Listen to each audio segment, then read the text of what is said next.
Okay, we are back with another bass cover tone breakdown video. So this one is Metallica, The Thing That Should Not Be. So what we'll do, we'll just run through the equipment that I used. I'll show you any sort of post-processing that I've done in Cubase. And just, sort of show you how I achieved the tone that I did. I'll put a link in the description or up above somewhere to the bass cover itself. If you want to go and check that out, that'd be fantastic. But let's start by going through the equipment that I'm using. So I use my Fender Made in Mexico Precision bass. So this bass I upgraded with a Hipshot kick-ass bridge and the EMG Geezer Buckler pickup. And a recent addition, very important to the bass tone here, I got a new strap. So I got one of those DiMarzio straps with the clip lock system. I've always been quite intrigued by that system. It looks quite nice, quite sort of, clean, and you basically just have one strap that you can then clip into all your guitars. Because, I guess, when I've got my basses all just kind of stood next to each other on the little floor rack system that I've got, the straps are just all over the place a lot of the time. And I just thought, well, maybe if I just have one strap and just, a short little clip protruding from each one, that might just neaten things up a little bit. But anyway, we digress. So, using my P-Bass, the tone control on the P-Bass was somewhere between 50 and 75%. Slightly darker tone, I guess. And we're in D standard for this song. And the strings that I'm using are some Dunlop nickel strings, quite a heavy gauge, 120 to 60. And I often have that gauge on this bass to tune to drop C. So obviously when you go drop C and bring it back to kind of standard, you're in D standard. So probably don't need to go to 120 on the D string, but on that low D string, but it seemed to do the job quite nicely. I do tend to prefer a slightly heavier than standard gauge. So often for this bass in E standard tuning, I would go 110 to 50, as opposed to say 105 to 45. So yeah, I'd say like 115 or 120 would be like my preferred gauge to be in D standard. And then I'm going into my pedalboard. So let's have a quick look at that. I'll just kind of show you the signal path. Where's my little pencil? There we go. So yeah, bass coming here into the tuner. We're then going into the MXR bass compressor. The ratio on there is set to 4. And then you can kind of see the attack and release times here and here. From the bass compressor, we then go into the Sonic 8 portal.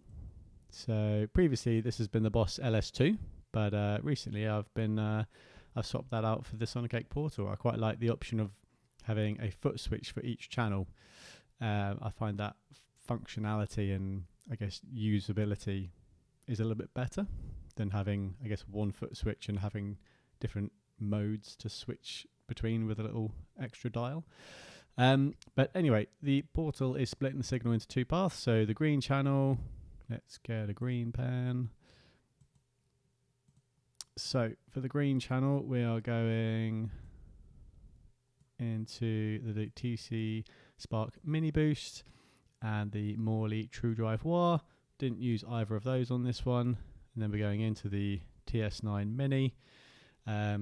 Drive set fairly high on this, and the tone is hard to tell from the picture. I think the tone was probably somewhere around 12 o'clock and the level completely maxed out. So that is the green channel.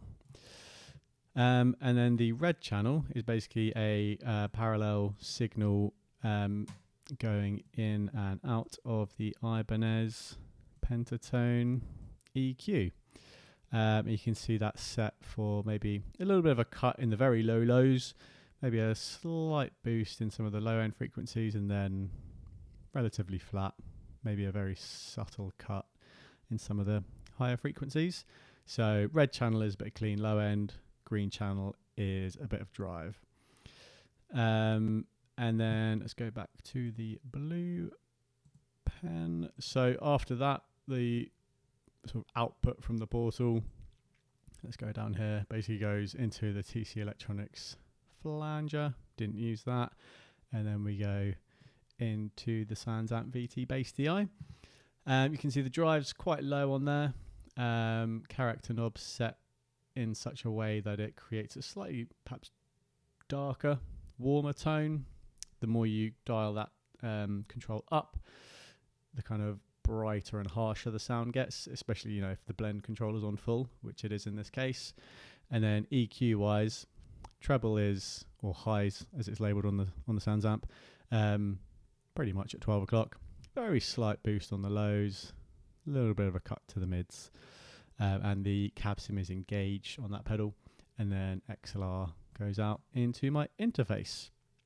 And I guess I don't do it on every bass cover that I post, but on this one I try to kind of find like a reference tone, because I mean in a lot of Metallica's discography, the bass isn't massively audible, so you know, trying to emulate the tone can be tricky from just listening to the studio recording. So went on trusty old YouTube and found a bass isolated track. So if we just have a quick listen to that, that was kind of, I guess, helping me to kind of target a particular sound.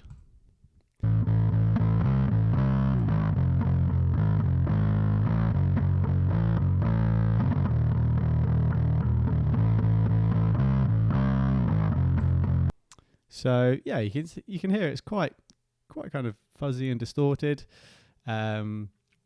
Sounds like it might be a Rickenbacker. Obviously, Cliff Burton quite famous for playing a Rickenbacker. I don't have a Rickenbacker. And one of the main reasons I chose the P bass was simply that I already had the heavy gauge strings on this bass. So I definitely didn't want to do it on the Stingray, because I thought that's going to be way too bright to achieve a tone like this. And the Warwick, I'm too scared to put a 115 or 120 gauge string through the brass nut that is on that bass. So yeah, that was kind of my reference tone. Just showing you the Pedalboard setup. So if we now go into Cubase, to the track that I recorded, I'll turn all the plugins off, and then we can hear the bass in isolation that I recorded. So this is basically coming straight out of the Pedalboard.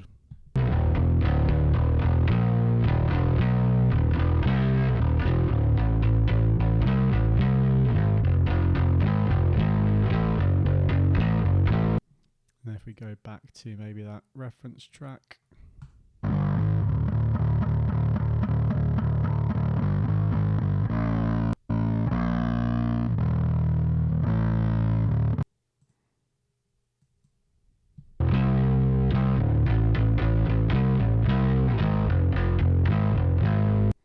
So in terms of kind of like distortion level, I feel like I'm in the right ballpark. There's obviously a difference in the tone inherently due to it being a different bass. It's a P bass rather than, I am assuming he used a Rickenbacker on this. But I think I'm in the right ballpark there. And then I added just two plugins, an EQ and a little bit of saturation. So let's just have a little quick look at those. So let's turn the plugins on. Okay, I'll bypass the EQ first. So the EQ is just a high and a low shelf. So nothing too significant going on there. Not going to make a huge difference turning that on and off, but let's just show you that.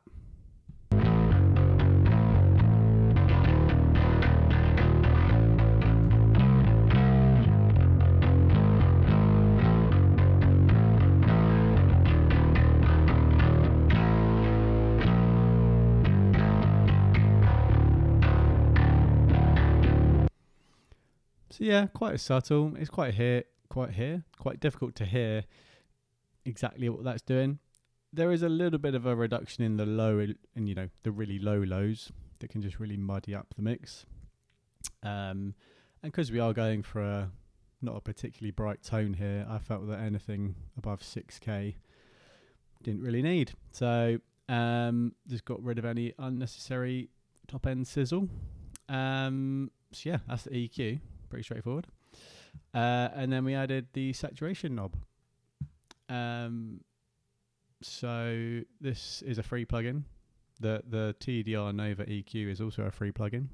And yeah, this has the option to kind of keep the low end as it is. So I've selected that option, so then we're only saturating the higher frequencies, and you can see the saturation's only a small amount up there. So let's just show you what that plugin is doing.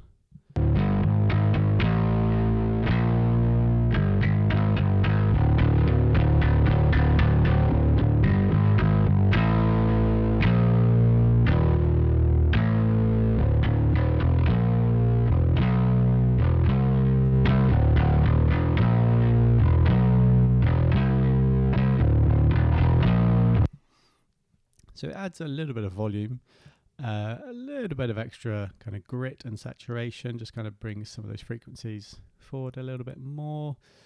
And yeah, that is it really. I mean, on the studio track by Metallica, as with all of my bass covers, all I did was just put a little bit of a shallow low cut on there. So that one's kind of centered at 180 hertz with a 6 dB slope on it. Just to take any existing low end out of the track, so when I add more low end in with my bass part, it's not really muddying things up and competing with the original bass track. And then on the stereo out, on the master out, I just put a little maximizer on there. Again, it just kind of helps things jump forward a little bit more, brings out a few more extra details in the tone. Let's just see what that's doing overall to the bass tone itself.